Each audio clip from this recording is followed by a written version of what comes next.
সেগুলো আমরা জানবো।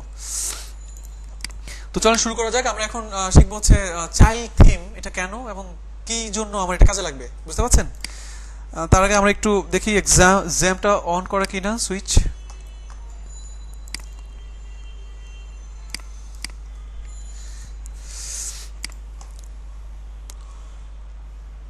ওকে, অন হয়ে গেল। আমাদের ব্যাচ নাম্বার ছিল কত?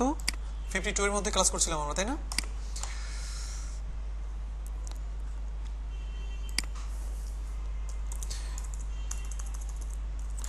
Batch 50 local host, batch 52 WP admin.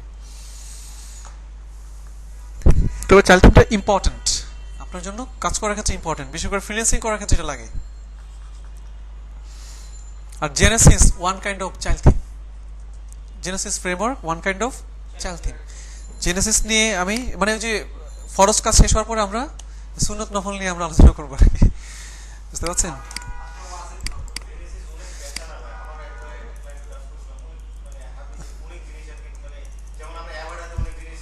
হ্যাঁ হ্যাঁ হ্যাঁ,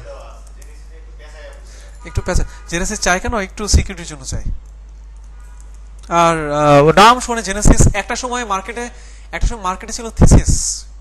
আমরা প্রচুর পরিমাণে মানে ডিমান্ড ছিল থিসিস, মানে ওয়ার্ডপ্রেসের থিসিস মানে হচ্ছে আপনার $300 $500, এর নিচে কোনো কথা নাই। বর্তমানে থিসিসটা মার্কেট আউট হয়ে গেছে, এখন আসছে জেনেসিস, বুঝতে পারছেন? যাই হোক, চলেন শুরু করা যাক। এখন এই হচ্ছে আমাদের থিম, আমরা এটাকে ডেভেলপমেন্ট করছিলাম। তো এখন আমরা দেখবো চাইল্ড থিম কি, কেন এটা এবং কিভাবে কাজ করতে হয়। এটা হচ্ছে আমাদের থিম B52, বুঝতে পারছেন? এটা হচ্ছে আমাদের ফ্রন্ট এন্ড ওয়েবসাইট।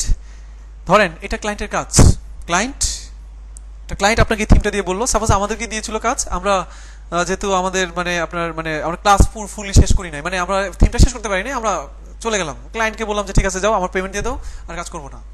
এখন ক্লায়েন্ট এই থিমটা ক্লায়েন্টের ওয়েবসাইটে লাগানো আছে, ক্লায়েন্ট চাচ্ছে ওনার এখানে আওয়ার টিম নামে একটা সেকশন তৈরি করতে হবে। এটা পারবো না, এটা তো আমাদের জন্য পানি ভাত। এখন পোস্ট টাইম দিয়ে আওয়ার টিম বানাবো, ও একটা ডিজাইন দিয়ে বলেছে আমার টিম মেম্বারগুলো এইভাবে শো করবে, একটা পিএইচডি ফাইল দিয়েছে। ওই এটা তো আরো সহজ, ডিজাইনটাকে শর্টকাট বানিয়ে নিয়ে যাবো, ভিজুয়াল কম্পোজিট এলিমেন্টে নিয়ে যাবো, কাজ করবো, প্যারামস লাগলে প্যারামস লাগাবো, কাজ শেষ। কিন্তু ক্লায়েন্ট একটা কথা বলে আপনাকে আটকে দিয়েছে। ক্লায়েন্ট আপনাকে বলে দিয়েছে আমার কোনো ফাইলে তুমি টাচ করবে না,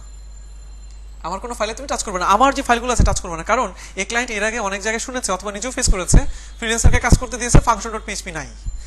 আর ব্যাপারটা পিএইচপির জনিত ব্যাপার, তো মানে কি হয় জানেন, একটা দাড়ি কমা কে সেনসিটিভ, এটা দাড়ি কমাতে ভুল করে ফেলে যারা নতুন। মানে একটা ঘটনা সত্যি, ম্যাক্সিমাম ফ্রিল্যান্সার হচ্ছে আনস্কিলড যারা মার্কেট প্লেসে কাজ করতেছে। ঠিক আছে, মার্কেট প্লেসে অ্যাক্টিভ থাকলে কিন্তু কাজ পাওয়া যাচ্ছে। ব্যাচ 70 ওই ছেলে মানে বলে যে ভাই আমি ফাইবার অ্যাকাউন্ট খুলবো, আমাকে ভিডিও দেন। এখন খোলার দরকার নেই, মাত্র ক্লাস হয়েছে 5টা, সে ভিডিও মানে বলতেছে ভাই আমি একটু আগে খুলে অ্যাক্টিভ থেকেছে, লাকিলি এটা সে কাজও পেয়ে গেছে। এখন মার্কেট প্লেসে বসে সে যে কাজ পেয়ে গেছে, এখন সে ক্লায়েন্টের কথা বোঝে না, ক্লায়েন্ট তার কথা বোঝে না। আমি বললাম এই কাজ এখন নেওয়ার দরকার নেই, না ভাই আমি নিব, আমি করবো, মানে একটু থাকে না একটু অন্যরকম। এখন সে আপনার যেমন মানে ফাইনালি সে আপনার মানে এখন সে যদি থিম ডেভেলপমেন্টের function.php-তে যায়, তার হয়তো ওই যে সুজন ভাইয়ের সেই আমাদের চ্যানেলের ভিডিও দেখে অবস্থা, ওইটা তো একটা ফ্রি ভিডিও আমাদের ডেমো ক্লাস, তাই না? ওটা সম্পূর্ণ ভিডিও দেওয়া হয় নাই। আর একটা ঘটনা হচ্ছে ওগুলার 80% ব্যাকডেটেড, 2 বছর আগে ভিডিও যে ফাংশন ইউজ করা হয়তো, এগুলোর 70-80% হচ্ছে ব্যাকডেটেড, মানে এগুলো নতুন ওয়ার্ডপ্রেস আপডেট হওয়ার পর অনেক কিছু চলে আসছে। এখন এই সমস্ত কারণেই ক্লায়েন্ট ভয় পায়। আর সেও তো গেল, সে নিজেও জানে না কোন সেমিকোলন যে সে কেটে দিয়েছে, কোন ফাংশনের জায়গায় যে একটা বসাই দিয়েছে, ঠিক না? ফুল ওয়েবসাইট এরর। এই জন্য ক্লায়েন্টরা অনেক সময় চায় না যে সে তো আর জানে না যে আপনি কতটুকু স্কিল বা কি হাতেন। মোস্ট অফ ফ্রিল্যান্সার, ঠিক আছে, এবং অনেকে ভালো আর্ন করছে, $500-600 ডিজাইন পারে না, ডেভেলপমেন্ট আপনি যা পারেন তার 3 ভাগের 1 ভাগ পারে না, বুঝতে পারছেন? এখন এই কাজটা আমরা কিভাবে করবো চলো একটু দেখে আসি আমরা, ঠিক আছে? এখন ক্লায়েন্ট যদি কথা বলে দেয়, হ্যাঁ হ্যাঁ হ্যাঁ, ও আচ্ছা, হ্যাঁ উপসংহার এই আসিতেছে। এবার চলেন তারা কাজ শুরু করি। এই হচ্ছে ক্লায়েন্টের থিম। কিন্তু এখন আমার সমস্যা কোথায়, কোড শেষ করতে পারবো না, বাট ওরা এখানে একটা আওয়ার টিম বানাইতে হবে। এই জন্য এই কাজটা করার জন্য আপনাকে বানাইতে হবে চাইল্ড থিম। চাইল্ড থিম মানে হচ্ছে বাচ্চা থিম। ওটা হচ্ছে প্যারেন্ট, মেইন থিমটাকে বলা হচ্ছে প্যারেন্ট থিম, বাবা মা থিম। কিন্তু আমরা বাচ্চাকে ধরে এখন কি করব, কাজ করব আর কি। কি কাজ করব? সব আগের কাজ। কি কাজ করব? সবই আগের কাজ। পোস্ট টাইপ রেজিস্টার করবো আমরা, বিসি ম্যাপে এলিমেন্টকে নিয়ে যাব আমরা, ঠিক আছে? কি কোনটা সময় সেভ মানে?